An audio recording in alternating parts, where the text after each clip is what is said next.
नमस्कार। व्यंग्य की आज की कड़ी प्रस्तुत है। मेरा नया व्यंग्य गुप्तदान महादान। देश ही नहीं दुनिया घनघोर कोविड संकट से ग्रस्त है। सरकारों के पास धन की कमी आ गई है। पाकिस्तान ने तो दुनिया से खुलेआम मदद की मांग की है। दे कोविड के नाम तुझको कोरोना बख्शे। अनुमान लगाए जा रहे हैं कि शायद कोरोना काल के बाद केवल चीन और भारत की इकोनॉमी कुछ कुछ बचेगी। शेष देशों की अर्थव्यवस्था कंगाल हो रही है। महाशक्ति अमेरिका तक की जीडीपी ग्रोथ माइनस में जाती दिख रही है। ऐसे संकट काल में हमारे देश में भी सरकार ने जनता से पीएम केयर फंड में मदद की मांग के लिए आह्वान किया है। दानम वीरस्य भूषणम। अनुकरणीय उदाहरण प्रस्तुत करते हुए स्वयं सांसदों, विधायकों एवं नेतृत्व ने अपने वेतन में कटौती कर ली है। सरकारी कर्मचारियों ने अपना एक दिन का वेतन स्वेच्छा से दान कर दिया है। सरकार के कर्मचारियों ने महंगाई भत्ते की वृद्धि पर सरकार ने रोक लगाकर उसे अगले वर्ष जुलाई तक फ्रीज कर दिया है। अनेक सामाजिक संस्थाओं, मंदिरों, गुरुद्वारों ने लंगर खोल रखे हैं। सहयोग से ही इस अप्रत्याशित विपदा का मुकाबला किया जा सकेगा। जनमानस के मन में घरों में बंद रहते हुए करुणा के भाव जाग रहे हैं। अच्छा है।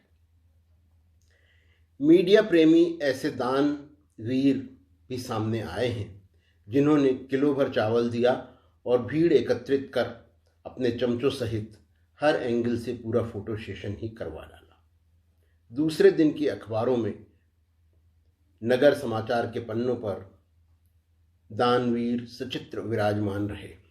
फेसबुक और व्हाट्सएप पर उनकी विज्ञप्तियां अलग से प्रसारित होती रहीं।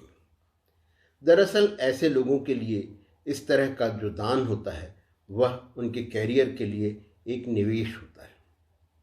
जो भी हो, मुझे तो इसी बात की प्रसन्नता है कि किसी बहाने ही सही जरूरतमंदों तक छोटी या बड़ी कोई न कोई मदद पहुंची। एक सज्जन रात में 2 बजे एक गरीब बस्ती में गाड़ी लेकर पहुंचे। लाउडस्पीकर से अनाउंस किया कि जरूरतमंदों को प्रति व्यक्ति 1 किलो आटे का पैकेट दिया जाएगा।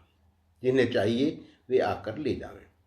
स्वाभाविक था, रात में 2 बजे अंधनीदी नींद में वही व्यक्ति 1 किलो आटा लेने आएगा जिसे सचमुच ही उसकी आवश्यकता होगी। कुछ लोग आए, आटे के पैकेट लेकर चले गए। सुबह जब उन्होंने उपयोग के लिए उस आटे को खोला तो प्रत्येक पैकेट में 15,000 रुपये नगद भी थे। गरीबों ने देने वाले को आशीष दिए। सच है, गुप्तदान महादान। बाएं हाथ को भी दान के दाहिने हाथ से दिए गए सहयोग का पता नहीं चलना चाहिए। वही सच्चा दान कहा गया है। एक बुजुर्ग कोविड की बीमारी से ठीक होकर अस्पताल से विदा हो रहे थे। डॉक्टर्स ने, नर्सेज ने, अस्पताल के स्टाफ ने उन्हें ताली बजाकर चीयर अप किया।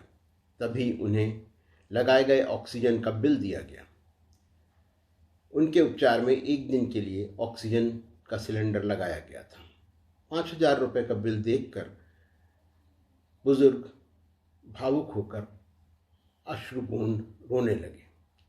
अस्पताल के स्टाफ ने कारण जानना चाहा तो उन्होंने कहा कि जब 1 दिन की मेरी सांसों का बिल 5,000 रुपये होता है तो भला उस प्रकृति को मैं कैसे चुका पाऊंगा जिसके स्वच्छ वातावरण में मैं बरसों से सांस लेकर इतना बड़ा हुआ हूँ। हम सब प्रकृति से अप्रत्यक्ष रूप से जाने कब से कितना लेते ही लेते जा रहे हैं। मेरा मानना है कि सबसे बड़ा दान अप्रत्यक्ष दान ही होता है और टैक्स के द्वारा हम सब से सरकारें भरपूर अप्रत्यक्ष दान वसूलती हैं। टैक्सेशन का आदर्श सिद्धांत ही यही है कि जनता से वसूली इस तरह की जावे जैसे सूरज जलाशयों से भाप सोख लेता है, और फिर सरकारों का आदर्श काम यह होता है कि बादल की तरह उस सोखे हुए पानी को बराबरी से सब में बरसा दें। मेरे आपके जैसे लोग भले ही केवल ठेठ जरूरत का सामान खरीदते हैं, पर अप्रत्यक्ष दान के मामले में हमारे शराबी भाई हम सबसे कहीं बड़े दानवीर होते हैं। शराब पर, सिगरेट पर सामान्य वस्तुओं की अपेक्षा टैक्स की दरें भी बहुत अधिक होती हैं। फिर 2-4 पैग लगाते ही शराबी वैसे भी दिलेर बन जाते हैं। परिचित अपरिचित हर किसी की मदद को वे तैयार हो जाते हैं। वे खुद से ऊपर खुदा के बहुत निकट पहुंच जाते हैं। इसलिए मेरा मानना है कि सबसे बड़े अप्रत्यक्ष दानी हमारे शराबी भाई होते हैं। उनका दान वास्तव में गुप्त दान होता है। और इस तर्क के आधार पर मेरी सरकार से मांग है, पुरजोर मांग है कि लॉकडाउन के दौरान बंद शराब की दुकानों को तुरंत खोला जाए। गुप्त दान महादान। मैं जबलपुर से विवेक रंजन श्रीवास्तव। नमस्कार।